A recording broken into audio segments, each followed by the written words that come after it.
Hello everyone and welcome to this month's What's Happening in Our Community.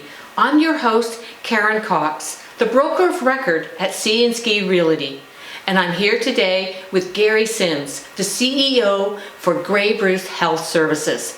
And today we're going to be talking about the new Markdale Hospital and what is happening moving forward. So Gary, thank you for joining me today. Thank you for having me. Oh, it's our pleasure. Thank you for taking time out of your busy schedule. I know how busy you are, so thank you for taking the time to let us know a little bit about what's happening with the new Markdale Hospital. So I'm going to get started. What does the timeline look like for the new hospital here in Markdale? So the way it works is we have to go through a fairly stringent process, as you're aware, with the ministry. The realities are that we're at stage 4.2, which is one of the final stages of approval. In that stage, we identify the contractors, we put out an RFP, the contractors bid. What comes back is the competition between those contractors that results in a contractor being chosen by us based on very strict criteria. We then put that back to the ministry at the level of 4.2 with our proposal of choice of contractor, and we wait for their approval. We just put our proposal in last week of the person or the company that we chose. Ministry has about 90 days to respond. From there, the contractor is chosen, and the full build should start fairly shortly after that, which would be the spring of the coming year. The build should take us between 18 months and 24 months to complete. So that's the timeline. So if I understand the process, the tenders have gone out, the RFP went out, the tenders have come back in. Your group has now chosen one tender that you would like to work with. It now has to go to the ministry for approval. And then once the ministry approves, then you grant, I guess, that proposal to that lucky recipient and they will start, right? So you're thinking we're going to have a shovel in the ground by spring. That's correct. Okay. So how many people put in a tender or answered your RFP process? So initially, as many as 9, but it came down to 2 major companies, companies that have built many hospitals across the province, and the companies have over 100 years experience in building large properties across Canada. And I guess when you put out the RFP, not everyone met the criteria that you had in the RFP, because usually when I've seen RFPs, there's a lot of different criteria that you have to be able to meet, and not everybody that submits a tender meets those criteria. And to be fair to the companies that bid, they bid, right in the middle of COVID, which is a complication in and of itself. There are over 2,000 pages of specs. There are thousands of pages of drawings and technical drawings that they have to meet. It actually costs hundreds of thousands of dollars for these companies to bid. And so there are some companies that it just is too large a project, or they'd love to build it, but have never built one this large before. And then there are those companies that are so large it's too small for them. And then there's just the right size chair, and you find the right size company, and away you go. It's a bit like Goldilocks and the Three Bears, but we're very fortunate to have the two companies that bid. We have great confidence in, and the company that was chosen, we are very confident will do a great job for us. That sounds great. We're really looking forward to that. So maybe you can give us an idea of what the new hospital will look like in Markdale. Well, Markdale deserves a beautiful new hospital, and that is what it's going to get. This is a state-of-the-art hospital. It's very interesting that they've waited so long, almost 20 years, I believe, at this time. And yeah, it's amazing. And it's a lot of glass, very open, very modern. An emerge that's almost twice the size of the emerge that exists now. Almost double the ambulatory care space, which is very important because healthcare has moved to a lot of outpatient care circumstances and treatments. And so it's set up for that. beautiful private rooms rather than large groups in rooms. These are very private rooms. I think the staff will find larger lab space, larger diagnostic imaging space with all new equipment. So it'll be state-of-the-art equipment. So very exciting, beautiful, open, and equipped for probably the next 20, 25 years. Wow. You're right. Markdale has been waiting for this for a number of years. I can remember fundraising back many, many years ago for this new hospital. So it's great to see that it's actually coming to fruition now, and we're talking about a shovel in the ground, and it's starting next spring, and it's about 2 years to completion from what you were just saying. So that is good news. So what is the difference between the new hospital and the old hospital, just to give our viewers some idea of what, I know you explained a lot of some new things, but they don't even maybe know what's in the existing hospital today. So, well, to be fair, and to be fair to the existing hospital, this is a building that has given so much over so many decades. You know, you're so fortunate to have had a staff, a community that has given so well to keep the old hospital going this long. It's incredible that 20 years ago that really people realized it needed to be replaced, and it's still going. The new hospital, though, will provide full Wi-Fi, which the new building, the old building has, but the new one will have all the up-to-date Wi-Fi connectivity that older hospitals did not have. The old hospital still has some asbestos in it. The new one will not have that. The new one has much better surgical outpatient service structures, which the old hospital used to have many, many years ago, but no longer has the capacity to do. Better ventilation, better circulation. The hospital is designed for better access. The old hospital has been manipulated and managed so many times for such a long period of time. You can imagine now that, you know, I mean, I feel sad I always feel sad when we let old buildings go. Many people were born there, many people passed there. So we owe respect for the old building, but the new building will start a new life for new generations in the community. I think what comes out of that is whatever the future brings it, this new building will be ready to do. So, and that sounds wonderful to be up to date, state-of-the-art technology. And I know the community has been very anxious to see this new hospital, and we've all worked very hard on raising funds for the new hospital. So how is the funding working for the new hospital? I know we've raised some of the funds in the community, some are coming probably provincially, some federally. Works provincially is, at this point, you must have 10% local funding and 90% comes from the province. So the province, Premier Doug Ford last year gracefully came to the town and announced that they would be giving the dollars towards it, which was the big step forward for us. Our foundations, our community, have worked so hard over the years to pull together the 10% to help support us. But unfortunately, the 10% isn't quite enough because you have 10% that's required, but then you have to also buy a lot of the equipment that goes inside the building, which the ministry will not pay for.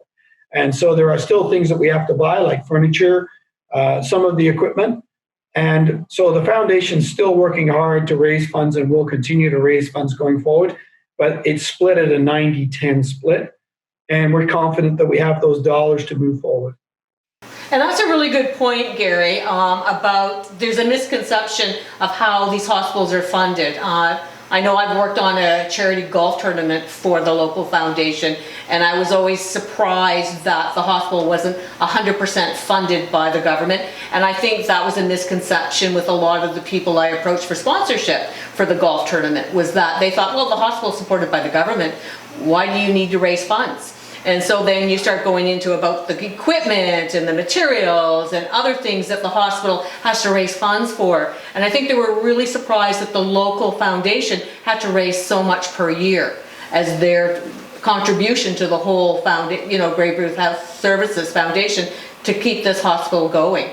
And So I was always surprised. So that's why I wanted to talk about the funding, Gary, was because I think there's such a misconception on how hospitals are funded today.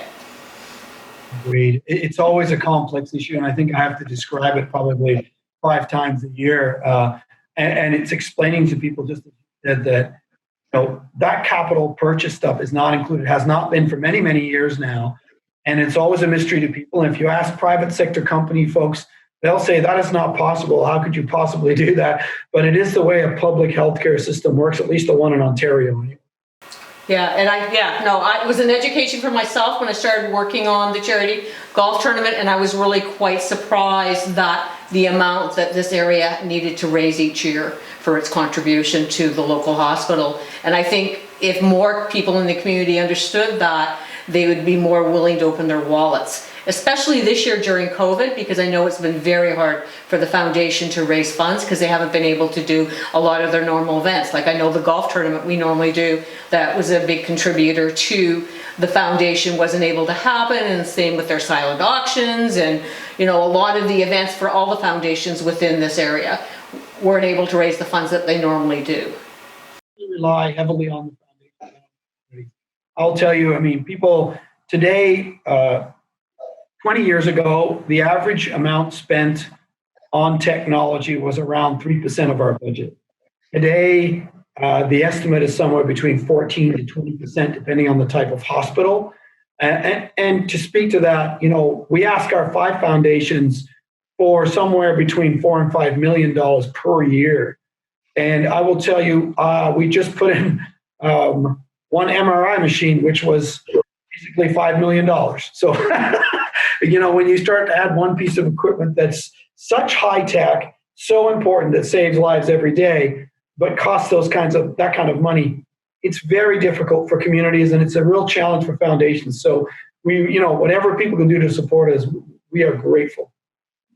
And I know I was also surprised at the cost of some of the equipment for today's technology. I know we're dealing with a lot higher level of technology and higher costs, and people were amazed. I know Darlene from the local foundation had sort of a display on, and we had to guess what the cost of some of the equipment was. And I think nobody came close because we had no idea of the cost. So it was a really informative session she ran, and I went, wow. I didn't know, and that made me more inspired to get out there and try to raise more funds, because everybody needs this hospital, and I hope someday I don't need it, but I know I will sometime down the road. Everybody needs the hospital, and somebody in their family is going to use it. So it was really important to get the word out about the new hospital, and I know with the envelope campaign that's coming out right now, we all need to support the foundation. Markdale has been waiting a long time for this new hospital, and I know there's been a lot of challenges along the way for it to come to fruition. So maybe you can help by explaining some of the hurdles you've had to overcome to get the approval process. I know it was a big deal when Premier Ford came last year and finally gave the go-ahead, the green light, when he was here with Bill Walker, our local MPP. So I know there's been more challenges than that, I'm sure. No, the challenges that you face whenever you're trying to build a new hospital, and we have more new hospitals to build in the area, in the near future. The challenges are always definitely which government's in power, what's occurring across the province, what's the deficit in the province, are they willing to invest? The age of our existing infrastructure certainly continues to be a challenge. From the Markdale perspective, I want to say thank you to the town, the municipality, for their patience and their willingness to participate as partners to help move this forward. Because one of the challenges you can certainly face when you do this kind of work is not having a partner that's willing to help you get to where you need to be. And our town and our municipality have been so forthcoming to help us do the land transfers, etc. I want to say thank you to them. One of the other biggest pieces that's always a challenge is the fundraising, as we just spoke about. Again, how much can I thank? Not enough, obviously. All of the people that have given to the hospital, the amount of volunteers that over 20 years have raised dollars, gone to meetings, given up their own personal time to help us get to this point, to be ready to do this. To all of the directors who have served Grey Bruce Health Services, to keep this on the map, to keep pushing it forward. To all the CEOs that have struggled to deal with all the teams to get there, I'm at the end of the journey, and by no means do I or my team take credit. The teams that have come before and everyone involved are the people that we need to thank. I guess finally the biggest thing I would like to say is probably it's a challenge for the staff. It's a challenge for physicians, and for patients, quite frankly.